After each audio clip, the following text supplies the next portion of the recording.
One of the things we're hearing from clients a lot at the moment is that they're slightly concerned about having to manage lots of different cybersecurity vendors within their technology stack. And in fact, Gartner said in 2022 that up to 3/4 of organizations now are looking to reduce the number of vendors they're working with for cybersecurity solutions and to consolidate their tech stack into a smaller number of vendors. You would think that cost would be one of the main ones up there, but we'll go into in a minute why that is not the case. So one of the primary drivers for why you would want to reduce the number of cybersecurity vendors that you work with is complexity. So by reducing the number of vendors, what you're also doing is you're reducing the number of dashboards you've got to log into, the number of platforms you've got to manage, the number of account managers you've got to deal with at each one of these vendors.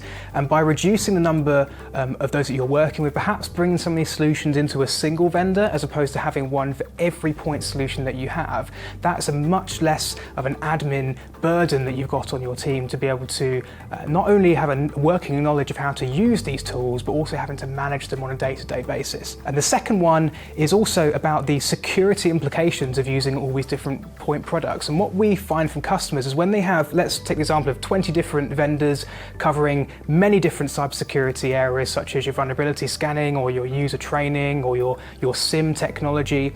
If all of those things are generating alerts and threats, a lot of the time we see from customers that those systems don't often connect to each other. There's no integrations between some of them, and you end up with segregated, siloed information. So if you're not there logged into that platform with eyes on screen, there's a chance that you may miss something. So, advice there is that if you can, consolidate some of these things into a single vendor that gives you a much more detailed picture of your attack surface and the activity in your network. If you're managing in-house yourself, that means you then have lots of different data sources coming into a single pane of glass, if you like, and from there you can make an informed decision based on more data that you're seeing in your environment. Or perhaps you outsource it to a third party, like with a managed SIM or an MDR provider, and again, they would have that visibility for you.